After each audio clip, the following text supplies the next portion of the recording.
பிரியமானவர்களே, இயேசு கிறிஸ்துவின் இணையற்ற நாமத்தில் உங்களை வாழ்த்துகிறேன்.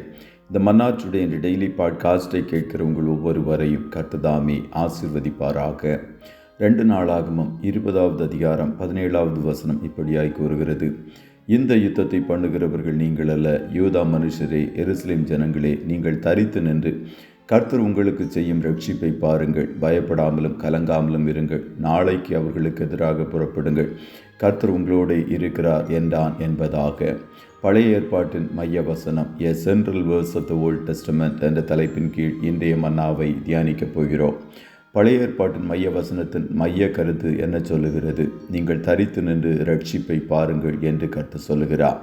பல காரியங்களை குறித்து சிந்தித்து கவலைப்பட்டு பயந்து போய் இருக்கிறவர்களாய் நாம் காணப்படலாகாது. எதிர்காலம் எப்படி இருக்கப் போகிறது என்ற கவலையை அநேகரை வாட்டி வதைத்து கொண்டிருக்கிறது. குழந்தைகளின் எதிர்காலம் எப்படி இருக்கப் போகிறது? என்னுடைய அலுவலக எதிர்காலம் எப்படி இருக்கப் போகிறது? யுத்தத்தின் சத்தம் எங்கும் தொனித்து கொண்டிருக்கிற இந்நாட்களில் வருங்காலங்களில் என்னுடைய வாழ்வாதாரம் எப்படி இருக்கப் போகிறது என்ற பல கேள்விகளோடு ஒருவேளை நீங்கள் இருக்கலாம். அப்படிப்பட்டவர்களை பார்த்து கர்த்தர் சொல்லுகிறார், நீங்கள் தரித்து நின்று உங்கள் மனதை இங்கேயும் அங்கேயும் அலைபாய விடாமல் அவருடைய ரட்சிப்பை பாருங்கள் என்று கர்த்தர் சொல்லுகிறார். மோவா புத்திரரும் அம்மோன் புத்திரரும் யோசபாத்திற்கு விரோதமாக படையெடுத்து வந்தார்கள். ஒரு நபர், 2 நபர்கள் அல்ல, ஏராளமான ஜனங்கள் யோசபாத்திற்கு விரோதமாக படையெடுத்து வந்தார்கள்.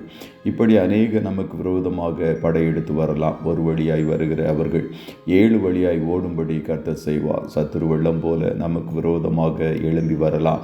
அப்படிப்பட்ட சூழ்நிலையில் கர்த்தருடைய ஆவியானவர் அவனுக்கு விரோதமாக கொடியேற்றுவார், நமக்கு ஜெயத்தை கொடுப்பார். எப்படி சமுத்திரத்தின் அலைகள் சுனாமியைப் போல எழும்பி வருகிறதோ அதுபோல அநேக நேரங்களில் சத்துரு மனிதர்களை நமக்கு விரோதமாக, ஆட்சியில் இருப்பவர்கள் நமக்கு விரோதமாக எழும்பும்படிக்கு செய்யலாம். இப்படிப்பட்ட எல்லா சூழ்நிலைகளிலும் நாம் தரித்து நின்று கர்த்தர் நமக்கு செய்யும் ரட்சிப்பை பார்க்க கற்றுக்கொள்ள வேண்டும்.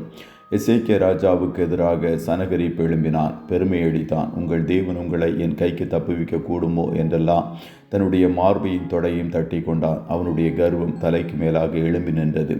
அவனோடு இருக்கிறவர்களை பார்க்கலும் நம்மோடு இருக்கிறவர்கள் அதிகம் என்று எசேக்கியா ஜனங்களை உற்சாகப்படுத்தினான்.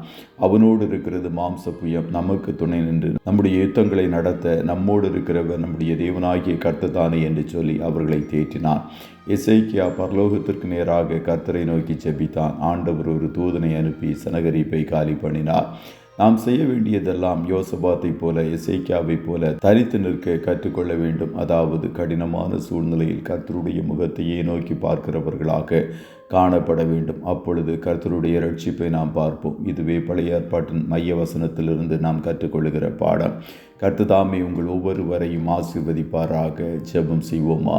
நல்ல தகப்பனை, உம்மை நன்றியோடு துதிக்கிறோம். இந்த மன்னாச்சுடைய டெய்லி பாட்காஸ்டை கேட்கிற முடிய பிள்ளைகள் ஒவ்வொருவரையும் கர்த்ததாமே ஆசீர்வதிப்பீராக. தகப்பனே, நீர் எங்களுக்கு ஆயுத்தம் பண்ணி எங்களுக்கு ஜெயத்தை கொடுக்கிற நல்ல தேவனாய் இருக்கிறீரே, அதற்காய் கோடி ஸ்தோத்திரம். உம்முடைய பிள்ளைகள் எந்தெந்த காரியங்களில் உம்முடைய ஒத்தாசை எதிர்நோக்கி காணப்படுகிறார்களோ அந்தந்த காரியங்களில் யெகோவா நிசியாக, யுத்தத்தில் வல்ல தேவனாக வெளிப்பட்டு ஜெயத்தை நீர் கட்டளையிடுவீராக என்று சொல்லி செபிக்கிறோம். இன்றைய தினம் கையிடுகிற வேலைகளை ஆசீர்வதியும். மனுஷனுடைய வழிகள் அவனால் வாய்க்கிறதில்லை, அதை வாய்க்க பண்ணுகிறவர் கர்த்தர் என்று வேதம் சொல்லுகிறதே.